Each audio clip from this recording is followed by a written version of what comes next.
E aí, pessoal, tudo bem com vocês? Vamos então fazer a nossa peça, o nosso recurso em sentido estrito juntos. Bora lá ler o enunciado. Vamos lá. Jerusa, atrasada para importante compromisso profissional, dirige seu carro bastante preocupada, mas respeitando os limites de velocidade. Em uma via de mão dupla, Jerusa decide ultrapassar o carro à sua frente, o qual estava abaixo da velocidade permitida.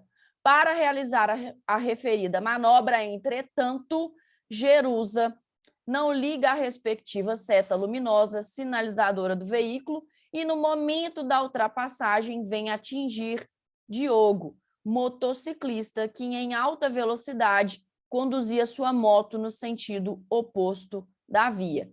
Então, vejam que Jerusa não observou o seu dever de cuidado, o seu dever de diligência e fez uma manobra sem ligar a respectiva seta luminosa.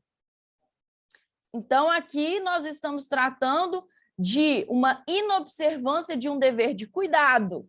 E o que vocês pensam quando vocês veem uma inobservância de um dever de cuidado? Culpa. Mas vamos lá.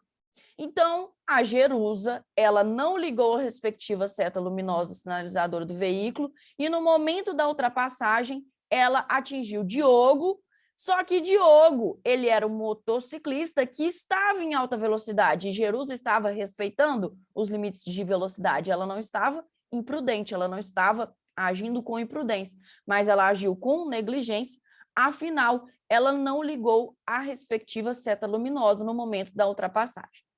Mas vamos lá. Então, o Diogo ele estava em alta velocidade, conduziu sua moto no sentido oposto. Não obstante a presteza no socorro que veio após o chamado da própria Jerusa.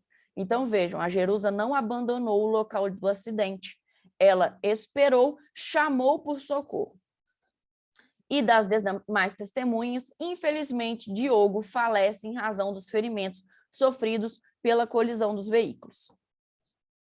Aí vejam o seguinte: instaurado o respectivo inquérito policial, após o curso das investigações, o Ministério Público decide oferecer denúncia contra Jerusa, imputando-lhe a prática do delito de homicídio doloso, simples, na modalidade dolo eventual, artigo 121, caput, cumulado com o artigo 18.1, parte final, ambos do Código Penal. Argumentou o ilustre membro do Ministério Público em previsão de Jerusa acerca do resultado que poderia causar ao não ligar a seta do veículo para realizar a ultrapassagem. A denúncia foi recebida pelo juiz competente e todos os atos processuais exigidos em lei foram regularmente praticados. Aí vejam, fim da instrução probatória, o juiz competente, em decisão devidamente fundamentada, decidiu pronunciar Jerusa pelo crime apontado na inicial acusatória. O advogado Jerusa é intimado da referida decisão em 1º de abril de 2022, numa sexta-feira, sendo todos os dias da semana seguinte úteis.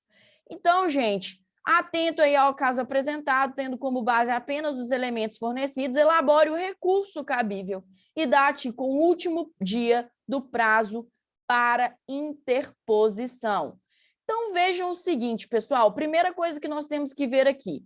Jerusa, então, ela foi denunciada pelo crime de homicídio doloso na modalidade dolo eventual. Se nós estamos tratando de um crime contra a vida, qual que é o juiz competente? O tribunal do júri. Então, para quem que você vai encaminhar a interposição do recurso?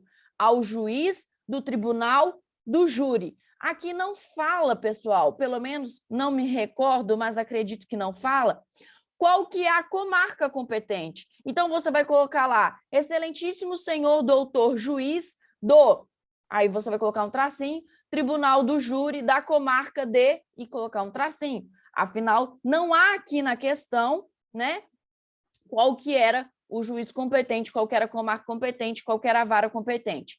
Mas se tratando de crime contra a vida e se tratando de uma decisão de pronúncia, obviamente nós estamos aqui diante da competência do juiz, da vara, do tribunal, do júri, porque é um crime contra a vida, tá? Então, se atentem a isso quando vocês forem direcionar a peça de vocês, trazerem o endereçamento da peça de vocês. Nesse caso, vai ser aí para a peça de interposição do nosso recurso, vai ser para o juiz aí da vara do tribunal do júri. Beleza, pessoal?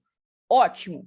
E aí, o que nós temos que alegar aqui? Qual que é a nossa principal tese defensiva? E por que cabe o recurso em sentido estrito? Vamos ver aqui no artigo 581. Gente, o artigo 581 traz que caberá recurso no sentido estrito da decisão, despacho ou sentença, inciso 4, que pronunciar o réu. Então, gente, decisão de pronúncia cabe rese, decisão de impronúncia cabe apelação. Então, nesse caso, caberá rese com base no artigo 581, inciso 4. Então, você vai lá colocar fulano de tal se insurgiu contra a decisão que pronunciou o réu e com fundamento no artigo 581, inciso 4, interpõe recurso em sentido estrito pelos fundamentos que passa a seguir nas razões. Qual que também, gente, vocês têm que se atentar aqui, e é o que eu sempre falo com vocês, porque se vocês não se atentarem, vocês perdem pontos, e todo ponto é crucial, vocês viram na prova. Qualquer meio ponto, um ponto é crucial. Vocês vão ter que se atentar ao artigo 589. Por quê? Vocês vão ter que pedir, obviamente, o juízo de retratação. Então, vamos lá. Requer que, em juízo de retratação, com fundamento no artigo 589, o douto juízo, né, reforme a sua decisão, e, em caso de manutenção da decisão, que seja o recurso remetido ao tribunal competente. Então, pessoal, se atentem quando se tratar de recurso em sentido estrito para o artigo 589, a possibilidade aí de juízo de retratação. Então, sempre peçam quando se tratar de rese, sempre fundamentem aí no artigo 589 a possibilidade aí de juízo de retratação. Importante que vocês não percam nenhum ponto na peça de vocês, tá? Vamos voltar lá para o enunciado. Então, o Ministério Público, ele decidiu oferecer denúncia contra Jerusa por homicídio doloso na modalidade dolo eventual. Só que vejamos o seguinte, estão presentes aqui todas aquelas questões afetas ao crime culposo. Então, houve uma conduta por parte de Jerusa, ela se descuidou quanto ao seu dever de cuidado, houve aqui um resultado, afinal, o Diogo faleceu, há aqui um nexo causal entre a conduta de Jerusa e o resultado, só que eu não vejo aqui, nessa situação, a possibilidade de reconhecimento do dolo eventual. Por quê? Para o Código Penal, vejamos aqui, para o Código Penal, disse dolo, crime doloso, quando o agente quis o resultado ou assumiu o risco de produzi-lo. Então, o dolo eventual, ele requer que o agente assuma o risco de produzir o resultado. Qual que é a diferença do dolo eventual para a culpa consciente? A culpa consciente, o agente prevê o resultado, mas ele acredita piamente que ele não vai acontecer. Então, é aquele caso do fudeu, aconteceu. Então, culpa inconsciente, ele, apesar de prever o resultado, ele acreditava piamente que ele não ia acontecer. E o dolo eventual, ele prevê o resultado e ele assume o risco do resultado acontecer. Então, gente, essa é a diferença. Aqui ele acredita que o resultado não vai acontecer. Aqui ele assume o risco. Ele fala, foda-se. Aqui ele fala, fudeu. Aqui ele fala, foda-se. Beleza, pessoal? Então, essa é a grande diferença. E, além disso, pela teoria do consentimento, quando a agente consente na produção do resultado, e nós vemos aqui, nesse caso, que Jerusa, ela não consente, né? Não há aqui, a Jerusa não assumiu o risco de produzir o resultado. Não vejo aqui também, apesar de ser previsível, já que ela fez uma manobra sem ligar a respectiva seta luminosa, é previsível que haja, né, que possa acontecer um acidente, mas, gente, eu não vejo aqui que ela sequer previu que ia acontecer esse acidente. Então, para mim, trata-se até de culpa inconsciente, quando, apesar de previsível, não foi previsto pelo agente o resultado, tá? Neste caso aqui, gente, obviamente, o que vocês vão pedir? Qual que é o nosso pedido principal?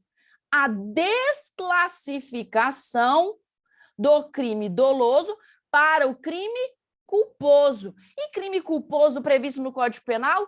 Não, previsto lá no Código de Trânsito Brasileiro, porque se trata de crime de trânsito. Então, vejamos o que traz aqui a Lei 9.503, que é o Código de Trânsito Brasileiro. Praticar homicídio culposo na direção de veículo automotor. Então, o que vocês vão pedir aqui, pessoal? Que a nossa cliente, em virtude aí dela ter praticado, não por dolo eventual, porque ela não assumiu o risco de produzir o resultado, mas sim por culpa, que seja desclassificado o crime para o crime previsto no artigo 302 do CTB.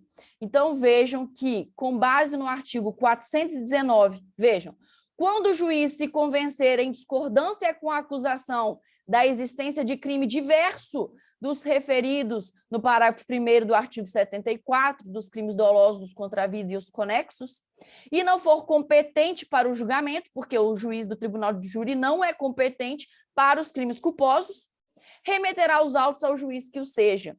Então, qual que é o nosso pedido principal? A desclassificação para o crime culposo, para o homicídio culposo de trânsito. Então, eu vou pedir para que não seja reconhecido o dolo eventual, porque a nossa cliente não assumiu o risco, de acordo com a teoria do consentimento, e vou pedir que seja desclassificado o delito para o artigo 302 do CTB, para, então, o delito de homicídio culposo no trânsito, e esse é o meu pedido principal.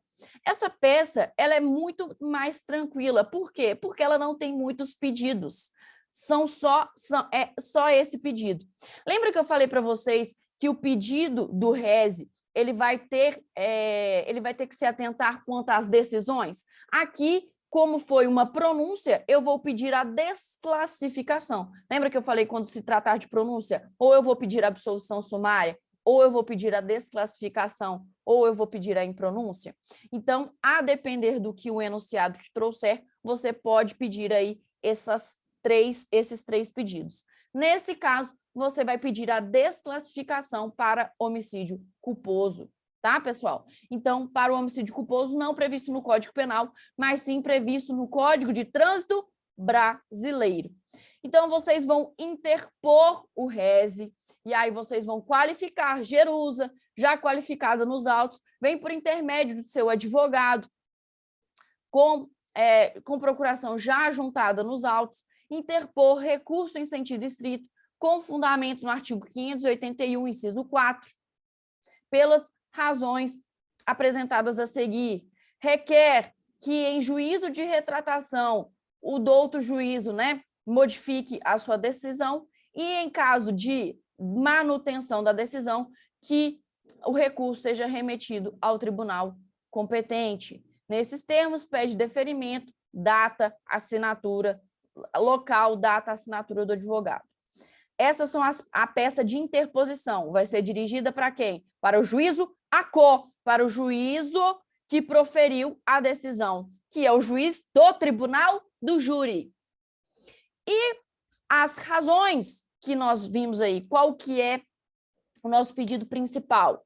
É exatamente a desclassificação. As razões serão encaminhadas em forma de saudação para o tribunal. Então, egrégio Tribunal de Justiça do estado tal, porque aqui não fala qual é o estado, Colenda Turma, douta Procuradoria de Justiça. Então, pessoal, aqui você vai se dirigir, né, em forma de saudação para o tribunal e você vai começar a redigir as suas razões. Qual é a principal tese?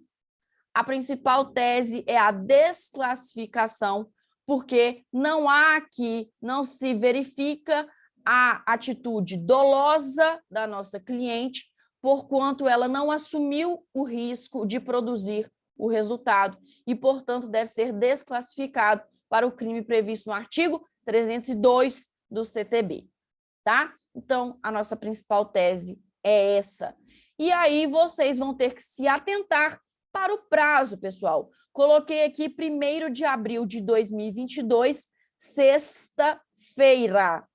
Se foi 1º de abril de 2022, numa sexta-feira, vejamos aqui, ó, 1º de abril, vai começar o prazo segunda, né?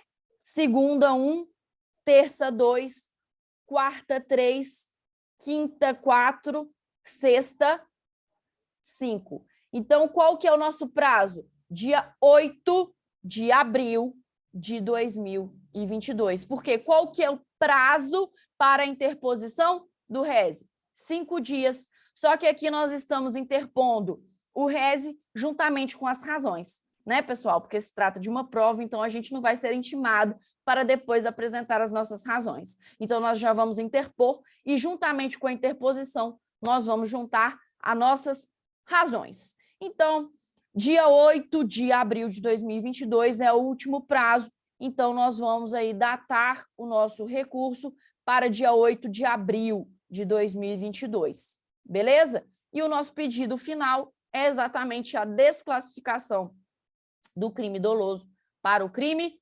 culposo. Tranquilo, pessoal? Vejam aí que o RESE, apesar de ser, né, apesar de eu verificar que não é um recurso que tem tanta incidência aí na OAB, na segunda fase da OAB, ele pode vir a cair na prova de vocês. Por quê? E por que que eu preciso que vocês se atentem? Por conta dessa nova previsão aí, do inciso 25, que traz do juiz que recusar a homologação à proposta de ANPP, de acordo de não persecução penal. Então, se atentem, caso vier na prova de vocês que o juiz, né, foi proposto pelo Ministério Público, acordo de não persecução penal, que foi aceito pelo réu e pelo seu defensor, mas que foi rejeitada a homologação pelo juiz, foi recusada a homologação pelo juiz, vai caber RESE. E aí você vai pedir qual que é o seu pedido final? Que, na verdade, seja aceita e que seja homologado o acordo de não persecução penal, tá? Esse vai ser o seu pedido principal. Só que o nosso pedido principal aqui da nossa tese foi a desclassificação, porque houve a pronúncia aí da nossa cliente por crime doloso e, na verdade, nós acreditamos que ela cometeu um crime culposo. Beleza, pessoal? Agradeço aí a atenção de todos. Um ótimo dia para vocês, um ótimo aí feriado. Qualquer coisa, estou à disposição.